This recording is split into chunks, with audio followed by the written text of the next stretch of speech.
Ah, j'ai dit le meilleur n'est pas encore passé. Alors j'annonce sur la vie de quelqu'un que le meilleur n'est pas encore passé. Que Dieu vous bénisse. Asseyons-nous. Amen. Je vais parler de 3 sortes de personnes. 3 sortes de vases, 3 sortes de personnes, des catégories de personnes dans l'église. Mais toutes ces 3 personnes sont appelées par Dieu. Amen. Amen. Amen. Rassure-moi en disant Amen. Amen.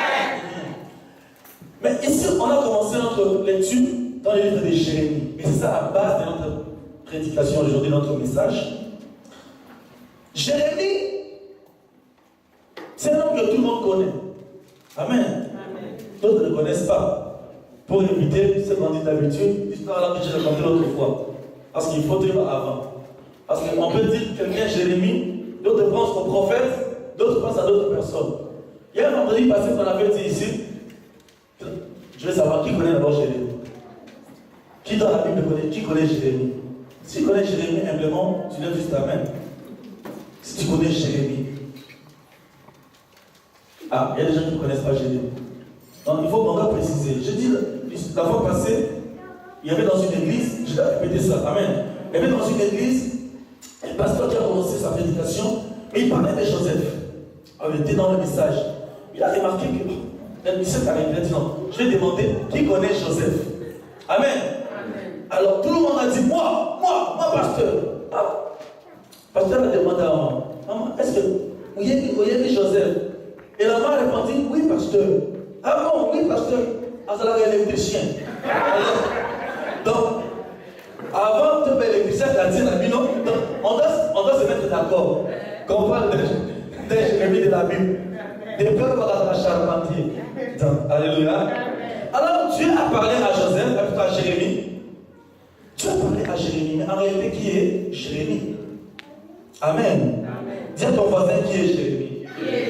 Non, si le voisin ne rigole pas, ne sourit pas, tu changes de voisin. Pose qui est Jérémie. Amen. Jérémie est cet homme, cet enfant, ce garçon que Dieu avait dit. Il avait déclaré qu'il était un prophète des nations. Mais il a dit non. Non, pas moi. C'était un prophète des nations, mais qui s'ignorait. Papa, il y a des gens qui ont la paix de Dieu, mais qui s'ignorent. Il y a des gens qui ont la grâce de Dieu, mais qui s'ignorent. Il y a des riches, mais qui s'ignorent. Il y a des hommes intelligents, mais qui s'ignorent. Amen. Il y a des dons en toi, mais tu ignores. La richesse d'une personne, c'est de découvrir la qualité, les potentialités qui sont cachées en toi. Vous savez, les scientifiques disent, on utilise les 10% de notre cerveau. Mais où sont passés les 90%? Et comme dit aussi un autre philosophe, l'endroit le plus riche au monde, c'est dans des cimetières. Et ce sont des gens qui devaient être des milliardaires, mais qui s'ignoraient, ils sont morts comme ça dans la pauvreté. Ce sont des gens qui devaient être puissants, mais qui sont morts comme ça. Et Jérémie était un prophète appelé par Dieu, mais qui s'ignorait. Il avait dit que je ne sais pas parler, je ne suis qu'un enfant. C'est quoi ta faiblesse quand je t'appelle? Mais Dieu regarde au-delà de ta faiblesse. Dieu regarde au-delà de tes erreurs. Je ne sais pas quelle erreur tu avais commise. Je ne sais pas quelle bêtise tu avais commise. Mais Dieu d'amour, mais le Dieu de bonté est au-delà et au-dessus de tes erreurs. Amen. Jérémie était un prophète de Dieu, mais qui s'ignorait. Amen. Et Dieu va dire à Jérémie dans Jérémie 15, il va dire Jérémie, si tu sépares ce qui est précieux de ce qui est vil, tu seras comme ma bouche. Pourtant, en ce moment-là, Jérémie, appelé par Dieu, s'est lamenté. Pourquoi ma vie, pourquoi la souffrance était continuelle? C'est pour vous dire, quand Dieu vous appelle, il y a des chemins où tu dois passer. C'est pas parce que tu souffres aujourd'hui que tu vas t'arrêter là. Amen. C'est pas parce que tu as des souffrances, tu as des maladies que Dieu va t'arrêter là. Non. Dis à ton voisin, le chemin continue. Le chemin continue. Vous savez, la Bible a dit une chose. Quand je traverse la vallée de l'ombre de la mort, je ne crains. Il a dit une chose, quand je traverse la vallée de l'ombre de la mort, je ne crains aucun. Il peut t'arriver, tu es dans la vallée de l'ombre de la mort, tu t'inquiètes. Et tu penses que c'est le terminus. Non, c'est le dernier arrêt avant le terminus. Parce que la vallée se trouve entre deux montagnes. Ça signifie que quand tu traverses la vallée, tu commences à monter. Je dis aujourd'hui, peu importe là où tu es, tu vas monter. Même si tu es que les derniers, je proclame, comme dit la parole de l'Éternel, que les derniers seront les premiers. Je dis sur ta vie, tu seras le premier. Si des gens ne se sont jamais mariés dans ta famille, tu seras le premier. Si des gens n'ont jamais été des millionnaires, tu seras le premier. Si dans cette maladie, il n'y a jamais eu de guérison, je dis tu seras le premier. Je dis tu seras le premier. Dans la gueule ou pas, tu seras le premier. Si tu es d'accord avec moi, dis-le encore yes. Arrêtez la vie de dire une autre chose. Si je traverse la vallée de l'ombre,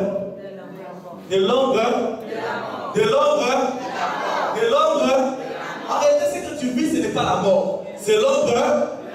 Arrêtez ce que tu vois, ce n'est pas la mort. C'est juste l'ombre. Mais où se trouve la mort? La Bible nous dit que la mort a été précédée par quelqu'un. Cet homme-là, il était mort, il est ressuscité. Il est assis au plus haut des cieux. La Bible nous dit que l'Éternel lui a donné un nom qui surpasse tout autre nom. J'ai dit aujourd'hui, peu importe l'ombre de la mort que tu vis, ne t'inquiète pas. La mort a été déjà écrasée. Viens commencer, la mort a été déjà écrasée. Non, la mort a été déjà écrasée. J'ai dit que ta maladie a été déjà écrasée. Non, j'ai dit que ta souffrance a été déjà écrasée. Peu importe les démons, les sorciers de ta famille, ils ont déjà été écrasés. Dis écrasé. Attends, comme ça, dis écrasé. Avec les signes de foi, dis écrasé. Je cherche une personne qui va s'élever et qui va faire comme ça, écrasé. Acclame Jésus. Tu ne peux pas le voir. Je veux dire une chose.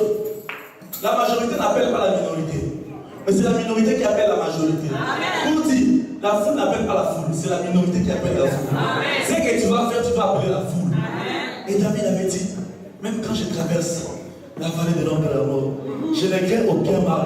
Car tu es avec moi. J'ai dit à quelqu'un, il y a quelqu'un qui a pleuré hier la nuit.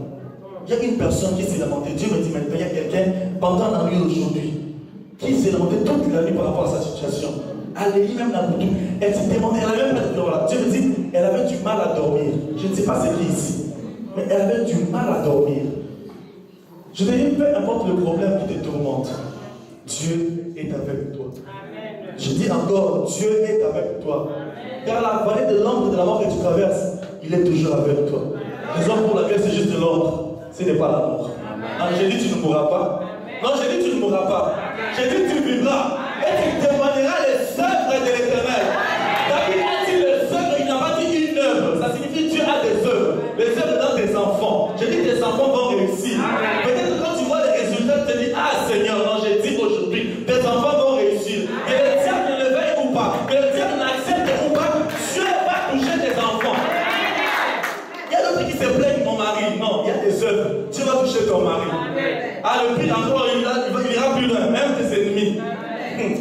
J'aime bien ces versets où il dit, quand l'Éternel fait faveur à une personne, il dispose favorablement, même à l'égard des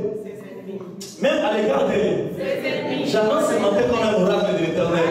Avant, tu voyais des obstacles sur obstacles en obstacles. Mais ce matin, Dieu va faire de ces obstacles des échelles, des escaliers pour monter vers ta gloire, pour monter vers la montagne, pour monter vers le succès, pour monter ta chère. Amen. Et ce jour-là, Dieu a dit à Jérémie, si tu sépares ce qui est précieux de ce qui est vil, tu seras comme la bouche. C'est un puissant thème. Quand je prêche, je fais ça en séminaire.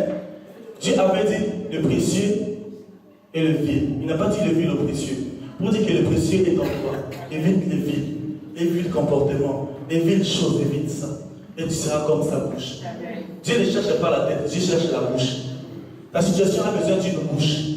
La Bible dit dans Proverbe, la mort et la vie sont au pouvoir de la langue. Mais dans Corinthiens, dans le Nouveau Testament, il dit aussi la langue est une petite chose, mais qui est capable de consumer toute une forêt. La langue est une petite chose, il peut embrasser toute une communauté. Mais je ne sais pas c'est quoi la communauté des sorciers de ta famille qui se sont liés contre toi. Je ne sais pas la communauté desquels sorciers de démons qui se sont liés contre toi. Mais avec talent, tu peux mettre la confusion. J'annonce quelque chose là. Et avec talent, tu peux troubler tes ennemis. J'annonce quelque chose. Avec talent, tu peux consumer une forêt. Je ne sais pas quelle maladie qui représente pour toi une forêt. Tu vois ça tellement immense. Tu vois ça tellement grand. Tu vois ça tellement terrible. Tu dis, waouh, ça ne va pas finir. Mais je dis, avec talent, tu peux consumer cette forêt. Je dis, tu peux consumer cette forêt. Je dis, reçois ta guérison maintenant. Dieu me dit à quelqu'un qui est en train de te guérir maintenant. Je dis maintenant de la suite. Tu es en train de guérir quelqu'un maintenant dans le nom de Jésus. Que la puissance de Dieu puisse te toucher là où tu es. Et sera au nom de Jésus. Alléluia. Revenons au message. Et à la fin, un jour, le prophète Jérémie va dormir. Amen. Et il aura une vision, mais en sorte de voix audible aussi. Il a vraiment entendu une voix. La Bible dit que la parole de l'Éternel fut adressée à Jérémie. Lisez bien. Nous allons lire le premier. Nous allons lire le premier verset, vous allez voir. C'est ça que nous démarrons déjà. Amen. Le premier verset nous dit, et le deuxième, la parole qui fut adressée à Jérémie de la part de l'Éternel, en ces mots, lève-toi et descends dans la maison du potier. Là, je te ferai entendre mes paroles. Au début, on a vu la parole, et à la fin, on a vu mes paroles. Mes frères et sœurs, elle nous dit que la parole fut adressée à Jérémie. Pour dire quoi? Cette parole qu'on dit là, c'est la révélation. Tu ne peux pas évoluer avec Dieu sans la révélation. Le sang aime des conventions, des raisonnements, mais Dieu opère dans le monde de révélation. Amen. Tant que tu n'as pas encore la révélation de ta vie, tant que tu n'as pas encore la révélation de ton appel, tu vas créer des cisailles dans un groupe, dans des églises, dans des communautés chrétiennes. Ce qui tue les enfants de Dieu, c'est le manque de révélation. Amen. Et la Bible nous dit une chose, le peuple qui marche sans révélation, c'est un peuple qui marche sans frein. C'est pour te rassurer que ton chemin peut avoir beaucoup de problèmes.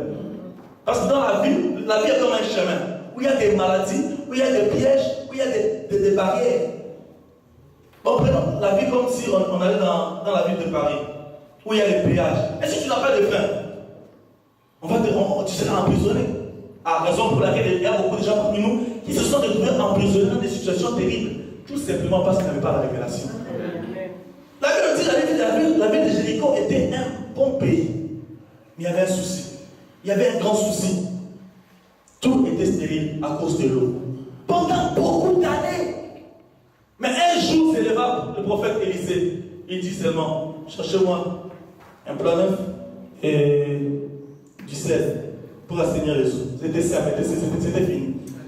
Si tu as la révélation, là où les gens se tracassent, là où les gens se battent, là où les gens souffrent, avec la révélation, tu vas décanter cela facilement. Amen. Je prie Dieu, que Dieu te donne la révélation de ta vie. Je prie Dieu aujourd'hui pour toi, qu'il donne la révélation de tes enfants, afin que tu saches où tes enfants vont progresser. Il y a des parents qui forcent les enfants peut-être à l'école, mais pourtant tu as appelé l'enfant peut-être au foot. Il y a des gens, et c'est là maintenant le succès des États-Unis. Les Américains savent exploiter le petit temps qui se trouve dans l'enfant. Amen. Regardez maintenant les Jeux Olympiques, ils sont toujours au top. Parce qu'ils savent exploiter.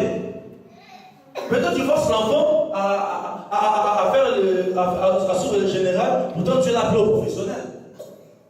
Pourtant tu veux que l'enfant puisse aller au professionnel, mais en réalité Dieu veut qu'il puisse demeurer dans le général pour devenir ingénieur. Amen. Il faut avoir la révélation même de tes enfants. Si tu as la révélation de tes enfants, ce ne sont pas n'importe quel prophète qui va te dire des ordres, ça là, fais ceci, fais cela, non. Les gens suivent tout le monde et font n'importe quoi parce qu'ils n'ont pas la révélation. Dis à ton voisin, la révélation. Donc la révélation fait la différence entre un homme normal et un homme ordinaire. Un homme normal, c'est celui qui marche avec Dieu. Un homme ordinaire, c'est celui qui ne fait rien. Il attend seulement les autres. Amen. La révélation, c'est cette substance spirituelle divine qui change la démarche d'une personne. Amen. La révélation te prendra. Il ne faut pas pour t'élever. J'ai beaucoup aimé le message, le témoignage d'aujourd'hui. Elle a dit pendant longtemps, elle avait souffert. Pendant longtemps, elle avait des soucis. Pendant longtemps, elle priait déjà depuis longtemps. Elle a dit dans son témoignage, depuis longtemps, elle priait déjà. Amen. Pour vous dire que Jésus n'était pas une nouveauté pour elle.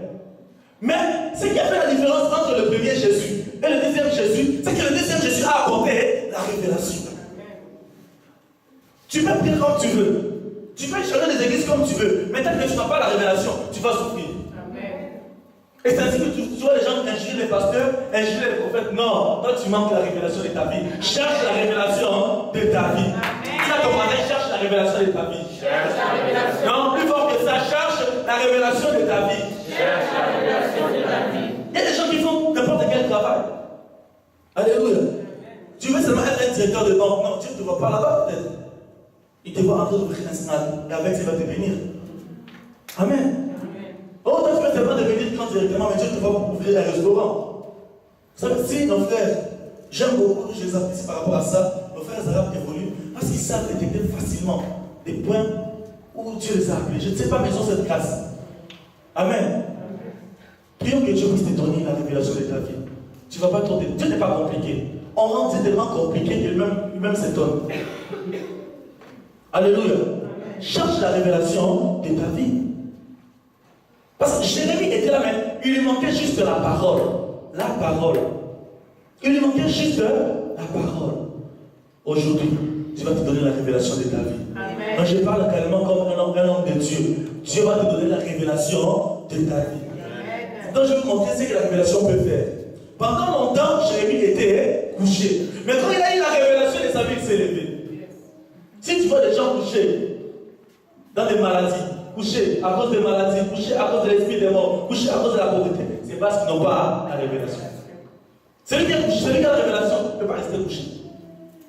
Celui qui a la révélation ne peut pas rester à la maison pendant qu'il y a la prière ici. Celui qui a la révélation ne peut pas rester à la maison pendant qu'il y a une grande prière de délivrance ici. Parce que quand tu as la révélation, tu changes même d'attitude. La révélation va te différencier. La Bible nous dit, vous verrez de nouveau la différence entre ceux qui me servent et ceux qui ne me servent pas. C'est quoi la différence? C'est la révélation. Je vais vous donner les cas de deux personnes. Une n'avait pas la révélation, mais l'autre en avait. Ah, je dis, aujourd'hui, quand tu auras ta révélation, tu deviendras une personne extraordinaire.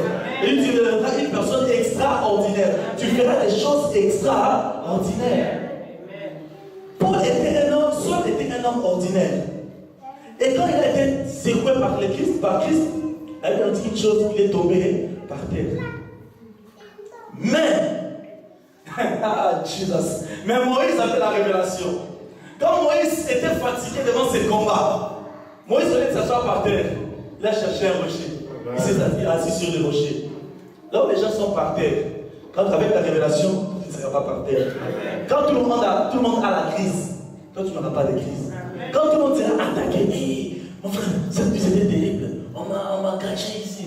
Toi tu diras, chez moi c'était Alléluia, Hosanna. Alléluia, Hosanna. Parce que vous savez, j'ai remarqué une chose, c'est comme si tous les Africains ont toujours les mêmes maladies, les mêmes démons. On rêve difficilement les anges. Tous les Africains ont les mêmes songes. C'est écoute, pasteur, aujourd'hui c'était terrible. J'ai rêvé, on me poursuivait, on me poursuit toujours. Et heureusement j'ai sauté.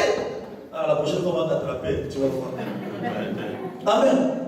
Les Africains ont toujours les mêmes songes. C'est difficile que tu vois un Africain dire, je prie aujourd'hui, j'étais entouré par des anges. Si tu commences facilement, tu vas entendre. C'est quoi spirituel? Non, parce que tu n'as pas la révélation. Quand tu as la révélation, tu ne seras plus par Dieu, tu vas t'élever. Dis à ton voisin, lève-toi. Non, dis à ton voisin, lève-toi. Dis à ton voisin, lève-toi. Ah, la révélation change les attitudes des personnes. Là où tout le monde confessait négativement, avec la révélation, tu peux confesser positivement. Amen. Là où tout le monde pleurait, avec la révélation, toi tu peux dire comme cette femme-là, tout va bien. Tu peux rassurer à tout le monde, tout va bien. Amen. Et la Bible nous dit, Jérémie est descendu, il est parti. Mais ce n'est pas la différence entre la parole et mes paroles. Parce que Dieu peut tout dire là. Il est Dieu. La Bible dit qu'il est omnipotent. Qu'est-ce qui l'empêchait? Bon, Jérémie a fait ça. Vous savez, la révélation a toujours des conditions. Amen. Et dans la vie chrétienne, Dieu nous utilise en progressant. Et non pas en marchant en arrière. C'est avec l'évolution. Au début, Dieu a dit à Moïse, fais sortir, libère mon peuple. Après la libération, il a évolué. Il a dit à Moïse, construis-moi maintenant une arche. Amen. Pourquoi tu n'as pas dit ça au début? C'est ce que je me dis. C'est impossible qu'un chrétien puisse fuir l'église. Parce que Dieu doit évoluer avec toi. Amen. Tu dois évoluer avec Dieu. Mais il y a des chrétiens qui n'évoluent plus. C'est pour les cas de David. Tu parles de David. Avant de dire Amen, fais une introspection en toi. Est-ce que moi j'évolue? Avant tu priais 1 heure. Après 30 minutes. Ces derniers temps, bon, tu pries toujours, mais c'est une prière à vitesse. Seigneur, le sang, le feu, le sang. Après tu l'enfuis. Amen. Il y a des gens qui ont du mal maintenant à lire la Bible. Comment tu peux évoluer avec Dieu sans évoluer?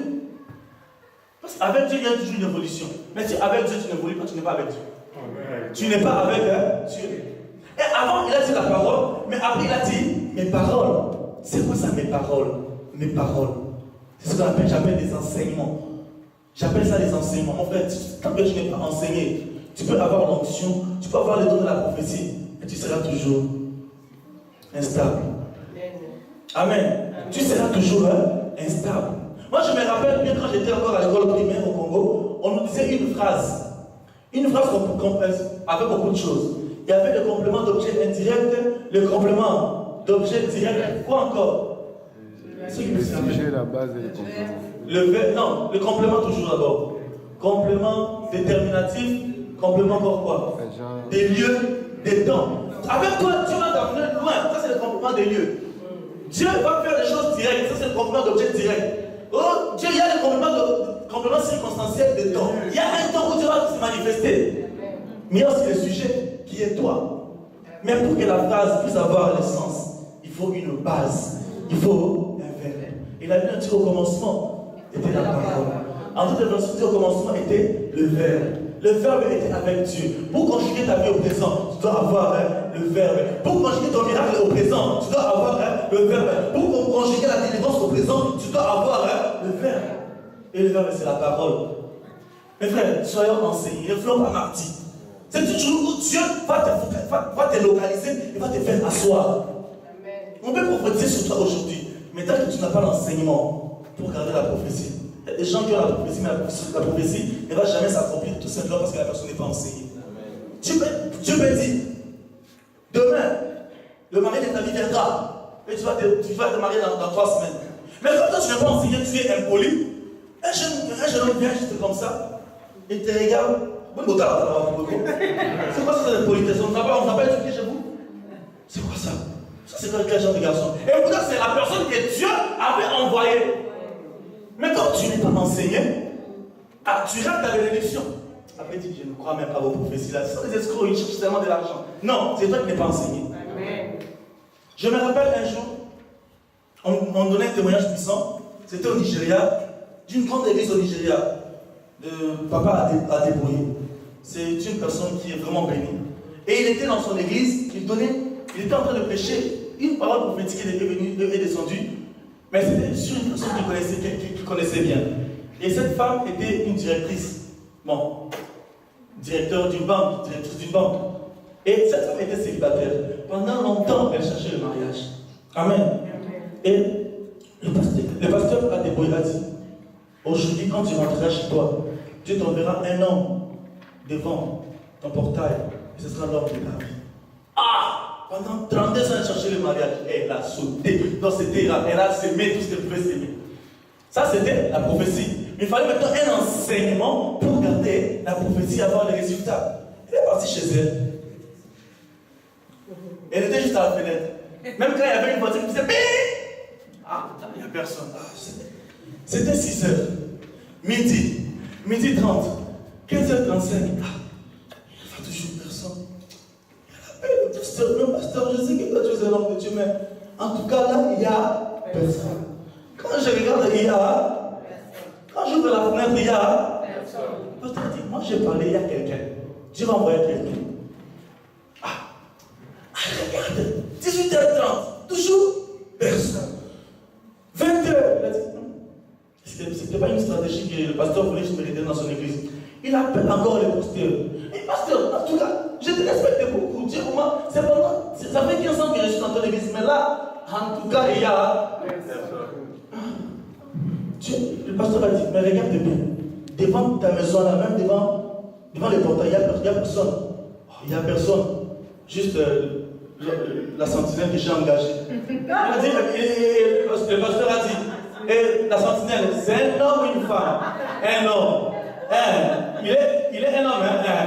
Et j'avais dit quoi? Un homme. Ah, voilà. Quand même, comment ça regardé? Sentinelle. Et pourtant, la sentinelle était là depuis le matin. Depuis le matin, et la sentinelle était là. Et elle a dit, c'est pas possible. Quelle blague. J'aime dire ça, les gars. Ça m'a blague, je me c'est que ça va tout faire. Amen. Alors, comment ça dit? Mais, depuis 6 heures, la personne était là. Comment ça regardait maintenant? L'esprit va changer, les regards vont commencer à changer.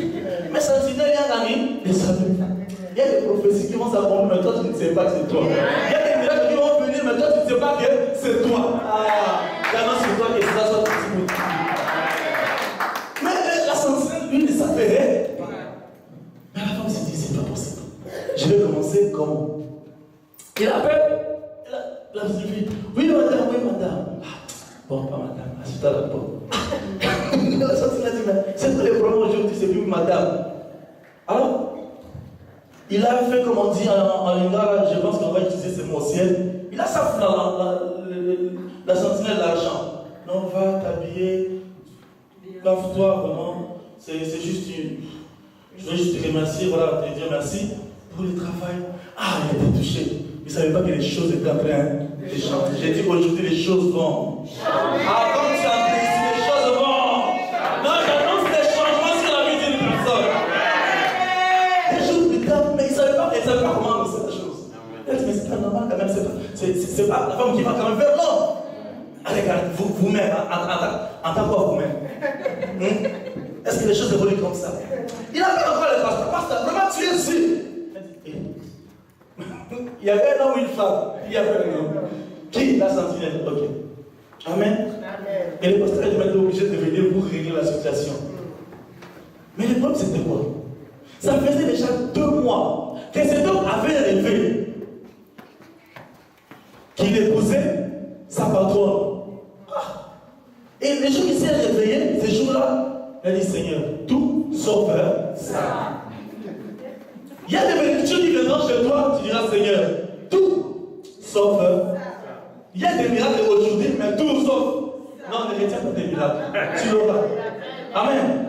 Et maintenant, le jour où le pasteur a commencé, vous savez, les pasteurs ont toujours la sagesse de dire avec une voix tu vois, mon frère, rien n'est impossible à Dieu pour préparer les cœurs des gens. Maintenant, on était dans l'autoroute, sur l'autoroute, le pasteur a commencé à défier. Oh, la Bible nous dit qu'il n'est pas bon que l'homme soit seul. Ah, mais là, au salon, il y avait le pasteur qui est marié, la patronne qui était mariée, et lui, il a dit, mais lui aussi dit Amen, parce que l'autre a dit Amen. Il suit sa patronne. Alors, tu sais, quand j'ai dit quelque chose, il finit d'accomplir. Amen. Mais je tenais à te dire, suspense, que Dieu nous a dit que c'est vous dans vous. Alors, ces jours-là, la sentinelle était choquée, mais on ne savait pas maintenant comment annoncer aux autres. Parce que tous les amis qui venaient à la maison savaient que c'est la sentinelle. Et vous savez que les Africains sont vraiment impolis quand ils sont riches. À chaque fois, comme on dit à l'État, pourquoi ils sont pour le go? On ne dit même pas bonjour ni bonsoir. Mais après, on va apprendre que c'est lui. Il ne savait pas comment annoncer. Des fois, quand tu veux agir dans ta vie, ne suis pas la voix des hommes. Beaucoup ont voulu masquer, parce que même tout le monde ne fait pas ça. Alors, non, la révélation te poussera à faire des choses que tout le monde ne fait pas. La révélation te poussera à aller là où tout le monde n'est pas allé. Moïse était sur la terre, mais quand il avait la révélation, Dieu disait pas la montagne, mais la montagne, il n'y avait personne. Tout le monde fait aller un endroit où il y a la foule. En tout cas, il y avait vraiment, on a dansé. Donc, quand Dieu te donne la révélation, il va te sortir là où il y a l'ambiance. Vous t'amener pour écouter sa voix. J'ai dit aujourd'hui, tu es dans un bon endroit. Tu es dans une bonne adresse. Et Dieu te parle maintenant, tu le sais. Amen. Mais ils avaient entrepris. Ils s'est mariés. Le problème, c'est que la sentinelle, c'était limité au niveau des 5e secondaire. Et la femme était riche, la femme avait beaucoup étudié. Un autre problème, La sentinelle avait 35 ans. Mais ils étaient limités au niveau des 5e secondaires. Le pasteur les a encouragés. Mariez-vous, mais après, l'homme continue, fasse ce qu'on appelle l'autodidacte, il va réussir. Il a prié pour eux. Et l'homme suivit les instructions. Quand la révélation vient, suis les instructions quand même, mon frère. Amen. De toute façon, quand je donne ces témoignages pour être enseigné. Donc pour moi, c'est inconcevable que tu viens à l'église, mais tu ne veux pas être enseigné. Si tu ne veux pas enseigner, tu auras le langage de la rue. Et tu vas voir des chrétiens qui injurient comme ça. Ce n'est pas encore le point. Nous allons vite. Et l'homme a continué. Il a fini ses études. Il a eu sa maîtrise en économie. Plus tard, par la grâce de Dieu, il y aura un test quelque part. Et alors, je vous annonce, jusqu'aujourd'hui, j'ai même encore vu la publication au Nigeria. Ça fait 2 ou 3 jours passés que je vérifie encore avant de donner ce témoignage. C'est encore le directeur de la Banque fédérale du Nigeria. C'est pas encore le Nigeria qui était sanctuaire, mais au moins aujourd'hui, il est le directeur. On ne devait pas enseigner une église le directeur, il était encore sentinelle. Mais en lui, il y avait le directeur. Un directeur, comme on avait dit, qui s'ignorait. Tu peux avoir les prophéties, mais ça dépendra maintenant de l'enseignement que tu as. Il a dit, va là-bas, je vais t'annoncer les choses. Dieu t'a appelé pour écouter ces choses. Et quand il est descendu, Jérémie, vers la maison du potier, il a trouvé le potier en train de faire des travaux sur un tour, mais sur un vase. Commençons vite l'enseignement pour clôturer. On va parler maintenant des vases. Il y a 3 sortes de vases, 3 catégories de vases, mais dans la maison du potier. Et nous savons que Dieu, c'est notre potier. C'est celui qui crée les choses. Quand Dieu a parlé à Jérémie, c'était pour montrer réellement comment Dieu agissait. Dieu potier, l'homme argile. Il y a 3 sortes de vases. Il y a le vase vide, le vase de préparation et le vase d'honneur. Mais c'est quoi un vase vide? Mettons, fais une introspection pendant que je parle. Fais une introspection en toi-même. Un vase vide, c'est un vase qu'on retrouve dans la maison du potier. C'est un vase qui est déjà tué. Mais c'est un vase en réalité. En lui, il y a des choses comme des scories, des saletés, des feuilles de plantes. Ce sont des chrétiens qui sont à l'église depuis longtemps. Mais ils n'arrêtent pas de mentir, de vivre des vies d'impudicité, de voler, d'escroquer, de fumer, de vivre dans le péché. Amen. Des fois, d'escroquer les gens. Amen. Quand il va à l'église, il est saint. Mais quand il est à l'extérieur, que Dieu bénisse le message, le témoignage d'aujourd'hui. Cette femme a dit, Seigneur, je ne veux pas mener une double vie. Il y a des chrétiens qui ont une double vie. Ici, il est serre en Christ. Mais là-bas, elle est serre en Christ. Amen. C'est quoi ta situation? Fais maintenant une introspection. Il y a des gens, tu connais bien ton péché. Devant le péché de ça, tu es en train de parler à ton cœur maintenant. Là, je parle au cœur maintenant. Tu connais ce que tu fais. Comment tu peux te démêler dans la haine? Et les gens se disent, moi je ne vais pas pardonner. Comme on disait à la je vais interpréter après.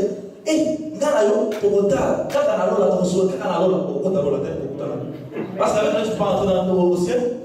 Oh non, avec toi, en tout cas, je ne peux plus te parler. On va voir seulement, on va se parler seulement au ciel. Non, au ciel, tu ne vas pas parler parce que tu as la haine. Il y a des gens qui ont du mal à pardonner. Les femmes ont du mal à pardonner à leur conjoint.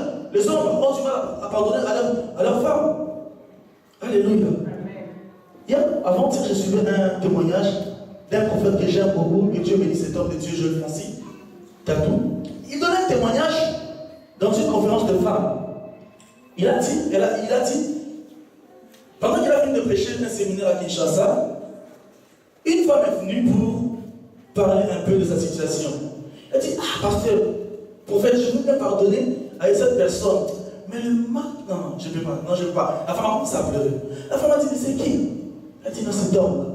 Mais quel homme? En réalité, l'homme de cette femme était le chef de la chorale de l'église. Cet homme était un boxeur. Donc, après avoir fini l'entraînement là-bas, il continue l'entraînement à la maison sur sa femme. Et voire même un jour, la femme a connu une fausse couche à cause d'être tapée. La femme avait juré qu'elle ne portera jamais l'enfant de cet homme. Et même la femme a dit, j'ai fait même 2 avortements parce que je me disais, tout sauf cet homme. Et je ne voulais pas divorcer parce que je suis l'église, on va beaucoup parler. Mais en elle, il y avait la haine. C'est quoi ton souci? C'est quoi ton problème? C'est quoi ton péché? Amen. Alléluia. Amen. Et le prophète a commencé à expliquer, mais pardon, s'il te plaît. La femme a dit, tout sauf cet homme. Amen. Amen. Amen. Je suivais bien l'enseignement parce que là on va clôturer vite. Maintenant, qu'est-ce qui s'est passé?